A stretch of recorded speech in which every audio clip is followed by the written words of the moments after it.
영끌족들 감면하는 것에 있어서 굉장히 여론도 갈리고 있고요. 왜 그렇게 만들어지고 있는지, 그리고 왜 자꾸 편을 나누고 있는지.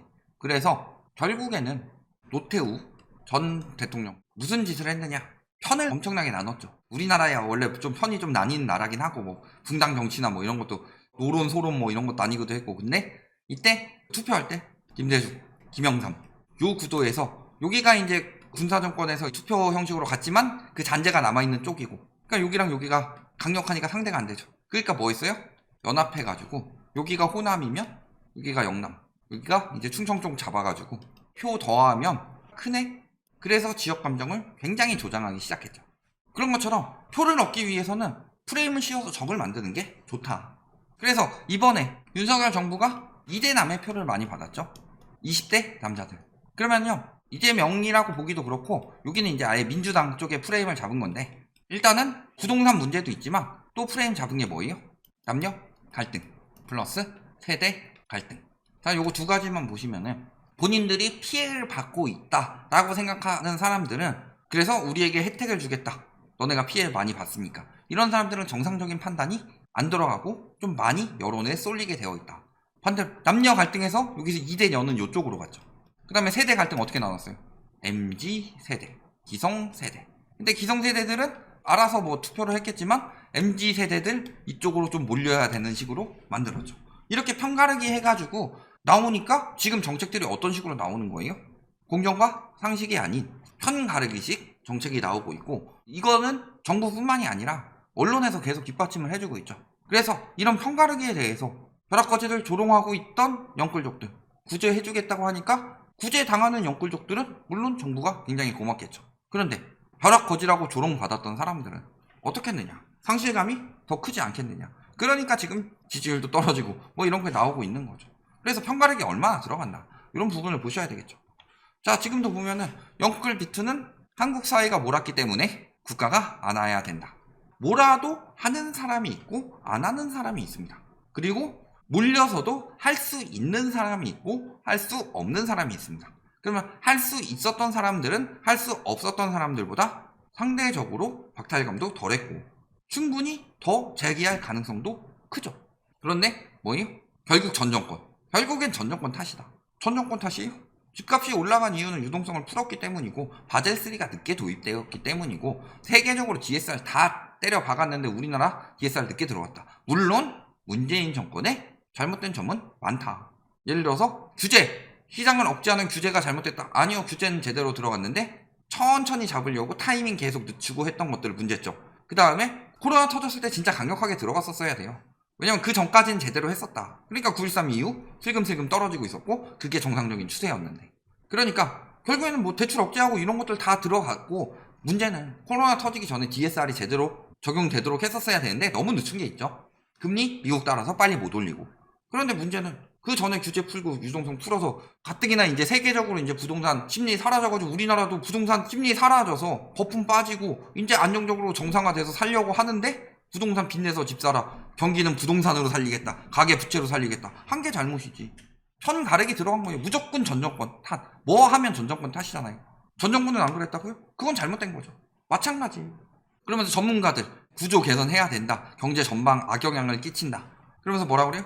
190만 명에 육박한다. 자, 190만 명이면은 경제가 무너질 정도일까요? 우리나라 인구 한 5천만 명이라고 쳐봅시다. 몇 퍼센트예요? 3.8%로 부동산 가격은 무너질 수 있습니다. 그런데 3.8%가 무너진다고 경제가 무너지냐? 그런데 저 3.8%를 위하는 정책들을 계속 사용을 하게 된다. 그러면 나머지 96.2%의 상실감은 어떡하냐? 10%는 상실감 없어도 된다고 칩시다. 원래 부자니까 재밌네 하고 팝콘 먹으면서 볼 수 있는 한 10% 제외하고 86.2%의 박탈감은 어떡하냐? 거기다가 4억 미만 주택, 요거 얼마 해당되지도 않아요. 근데 저런 여론을 만들어서 하는 거지. 편을 가르는 거고. 이게 늘 있었죠. 다중채무자들 누가 대부분인데, 4050이 대부분인데, 지금 보면은 항상 뭐 비투든 뭐든 청년층, 영끌 비투, 청년층, 다중채무자는 4050이고 이들의 경제의 헐인데 딱 평 갈라가지고 이들은 왜 지원 안 해요? 40세대 무슨 세대라고 하죠? 콘크리트 세대라고 하죠.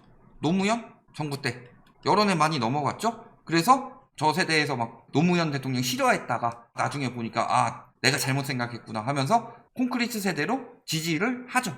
그러니까 저쪽은 안 챙겨주는 거다. 어차피 뭐래도 우리 표로 못 끌고 온다. 이런 느낌이잖아요. 편을 가르고 있는 거다. 대표적으로 딱 나오는 거 보면 어때요? 이대삼들이 많이 뽑았잖아요. 그러니까 이쪽 지원을 많이 들어가려고 하는 거고. 그런데 그렇게 세대 갈등 하는 거 보세요. 자, MZ세대와 기성세대. 그런데요, 93년생이랑 87년생이 엄청 다른 것처럼 이야기를 하고 있어요. 사실 MZ세대를 만나보셨죠? 본인이 MZ세대인 분도 있을 테고, 자녀가 MZ세대인 분도 있을 테고, 동생이나 한 조카쯤이 MZ세대인 분들도 있을 테죠. 사람이 달라요? 89년생까지는 기성세대처럼 막 위에서 이야기하면은 불합리도 참고 뭐 이런 사람인데 갑자기 90년생 되면서 불합리도 못 참고 그래서 딱 그렇게 갈렸어요?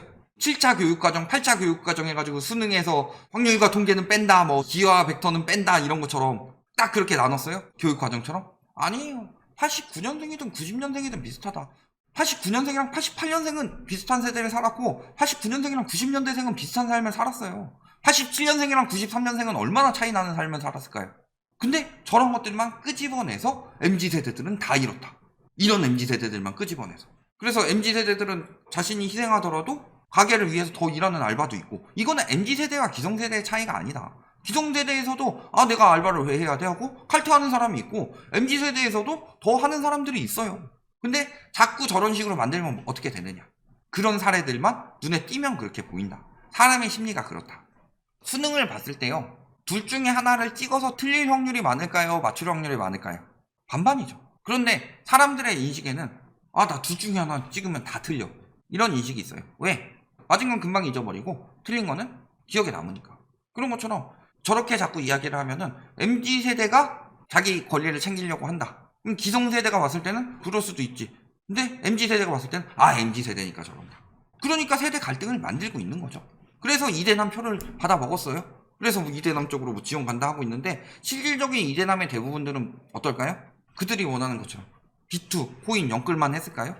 아니에요. 대부분은 문재인 정부에게 왜 실망을 했느냐. 부동산 가격이 저렇게 오르고 주식, 코인 저렇게 뛰어가지고 나는 거기 들어가지 못했는데 벼락거지 돼버렸네. 그래서 그 상실감이 큰 사람들이 다르겠지 하고 뽑았는데, 그쪽 지원해준다고 하니까 당연히 안 좋죠. 지금도 그래요. 영끌, 고정금리, 막차 탄 영끌족들 지금 금리 보면 승리자다. 상투 잡았는데 승리자예요? 금리. 남들이 이자 7천만 원 냈는데 나는 한 3천만 원밖에 안 돼. 이렇게 보면 승리자처럼 보일 수가 있겠지만 그 부분을 보셔야죠. 물론 집값은 한 3억 떨어졌어. 그렇지만 이자는 3천만 원밖에 안 냈기 때문에 승리자야. 이딴 식으로 이야기할 수 있어요? 영끌족들은 승리자. 형 가르고 있는 거고. 그러니까 지금 어때요? 이제 살 걸, 사지 말 걸. 사지 말 거리 죽겠는 건 알겠는데 살 걸까지 끌어들여가지고 같이 만들고 있는 거다. 집 안 산 사람이 살 걸 하고 후회해요. 지금 금리가 오르고 있는데. 그러니까 계속 젠더, 세대 갈등만 부추기고 있다. 왜? 지역 갈등은 단물 다 빠졌고 이미 고착화됐으니까. 고착화됐는데 고착화된 나이들은 대부분 고령층에 고착화가 되어 있죠. 그러니까 젊은 세대들은 바뀌고 있다. 지역 감정이 안 휘둘린다. 그러니까 세대 갈등, 젠더 갈등을 만드는 거다. 그래서 이제 외면받고 있죠. 이게 공정상식이냐. 지지율이 왜 떨어지게요? 이들이 외면하니까. 이들이 왜 외면하게요? 이들이 대부분이 영끌 비투를 했다. 속은 거예요. 영끌 비투를 한 일부와 그 다음에 대부분의 상실감을 가진 어떤 사람들? 벼락거지 소리 듣던 사람들. 왜? 20대가 무슨 영끌을 해요? 20대는 영끌을 못해요. 부모 지원 있지 않은 이상. 비투 한 사람들도 있겠지만 못한 사람들도 있죠. 내가 공부를 안 했는데 뭐 잘 모르겠는데 그리고 이미 다 올라 버렸는데. 그러니까 이 상실감을 금리 인상기에다가 이들이 붕괴됐을 때 공정하게 지켜줄 줄 알았더니 여기를 지원해준대요. 근데 여기가 한 20이면 여기 한 80이다. 그러니까 지지율이 뚝뚝 떨어지는 거예요. 편가르기. 이거는 지금 비단 윤석열 정부만 욕하느냐? 그건 아니죠. 다만 그쪽에서 굉장히 유리한 편을 많이 끌고 가고 그걸 자꾸 조장을 하는 게 심해서 그렇지, 민주당도 똑같다. 바보들이다. 송영길이 뭐 하고 있어요? 규제 풀라고 하고 있고 세금 낮추라고 하고 있고 똑같은 프레임으로 가고 있으니까 여기나 저기나 똑같네? 하면서 일로 간 거 아니에요. 시사가 이렇게 흘러가고 있다. 그렇다고 갚지 말고 기다리면 돼요? 아니에요. 비탄감 놀이다 큰 코 다친다. 탕감해준다고 되는 게 아니다. 금융활동을 전혀 할 수가 없다. 체크카드나 사용 가능하지 신용카드 이런 거 불가해요. 전세자금 대출이요? 엄청나게 많이 빌려줍니다. 그래서 전세자금 대출은 의식주의 주가 달린 거기 때문에 무려 3천만 원이나 빌려줍니다. 지금 전세가 얼마예요? 이거 가지고 뭐가 되겠어요? 되는 게 없다. 막상 그렇게 혜택 보지도 못한다. 그런데 계속 지금 나누고 있는 게 이제 뭐예요? 기업과 노동자. 기업이 살아야 노동자가 사는 낙수 효과가 온다. 그게 우리나라 역사에 낙수 효과가 제대로 왔다면은 권장할 만하지만 낙수 효과가 제대로 오고 있느냐? 자, 80년도에 대기업과 중소기업의 연봉 차이는요. 대기업이 100이라면 중소기업이 한 90은 받았다. 한 90년도만 가더라도 한 80은 받았다. 근데 지금은요. 50도 안 나와요. 그러니까 그만큼 분배가 제대로 되지 않고 낙수 효과가 일어나지 않고, 원래 낙수 효과는 이거죠. 여기 따르면은 이렇게 흘러내려가야 되는데 얘가 유리로 돼가지고 이렇게 흘러내려갈 줄 알았더니 고무로 만들어서 얘만 계속 부풀고 있다. 그런데도 낙수 효과 이야기하면서 혜택을 위에다가만 다 때려 박으려고 하니까 안 좋죠. 그래서 맨날 최저임금 미안하다 하던 사람이 최저임금 급격 상승하게 문제다. 법인세는 낮춰주고 계속 이렇게 편을 가르고 있다. 그러면서 이런 이야기하고 있어요. 100대 기업 경제 기여액 작년 1238조 원으로 GDP 절반을 넘었다. 언론은 물론 당연히 기업 편입니다. 그쪽에서 광고나 이런 게 나오니까 100대 기업이 많이 경제 기여를 한다. 이들을 살려야 된다. 이렇게 볼 수도 있겠지만요. 반대로 생각을 해볼게요. 100대 기업이 절반 이상을 가져갔다. 그러면 나머지가 절반도 안 되는 GDP를 나눠 갖고 있는 거다. 양극화가 굉장히 심해졌다. 그리고 그 양극화를 더 심해지도록 만들고 있다. 임금은 억제하고 법인세는 완화해주면서. 이번에 세금 엄청나게 감면됐죠? 소득세든 뭐든 다 감면됐습니다. 그 세수 어디서 확보할까요? 둘 중에 하나예요. 간접세를 올리든가 아니면 국가부채를 늘리든가. 결국에는 다 이거는 일부에게 혜택 주고 일부에게는 불이익을 주는데 결국에는 그 고통은 다 같이 나눠야 되는 거다. 대표적으로 간접세 많이 올렸던 거 뭐예요? 술, 담배. 증세 없는 복지하겠다고 세금 막 깎아주고서 간접세 올렸잖아요. 모 정부에서. 부동산 시장 역시 마찬가지다. 지금 계속 그랬죠? 자, 문재인 정부 초창기 때부터 집값 상승 원인은 공급 부족이다. 공급 부족에 불안감이 커졌다. 공급 부족이다. 공급량 부족 탓, 공급 부족발, 누적된 공급 부족, 주택 공급 부족하지 않다고 해서 지금 망했다. 계속 이런 식으로 이야기하고 있는데 공급 부족이란 말이 없다. 지금 주택 보급률이 전국적으로 100%가 넘어갔는데 무슨 공급 부족이냐? 서울 96%요? 서울의 대부분이 어디 살고 있는데? 서울이 사람들이 다 아파트 정도 살고 이렇다면 공급 부족일 수 있겠는데 서울의 많은 가구수들은 지역구에 살아요. 청년층들은. 가구수 분화해놓고서 같이 살기도 하고.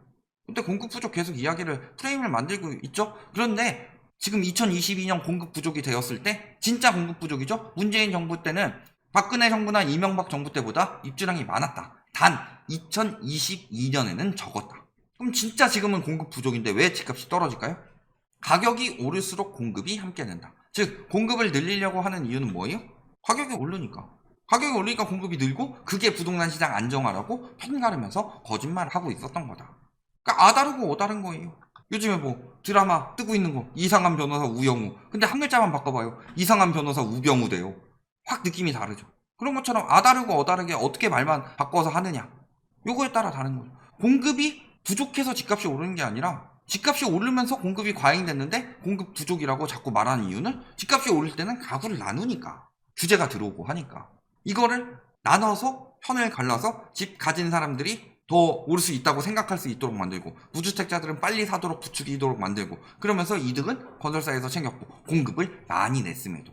그러니까 이제 수익이 안 나게 생기니까 공급이 줄었어요. 수익이 안 나게 생겨서 공급이 줄었는데 이 공급 부족 때문에 계속 오르니까 지금이라도 당장 분양받고 다 털어줘라 라고 여론을 만들고 있죠. 하지만 결론은 미분양. 결론. 그래서 지금 보면요.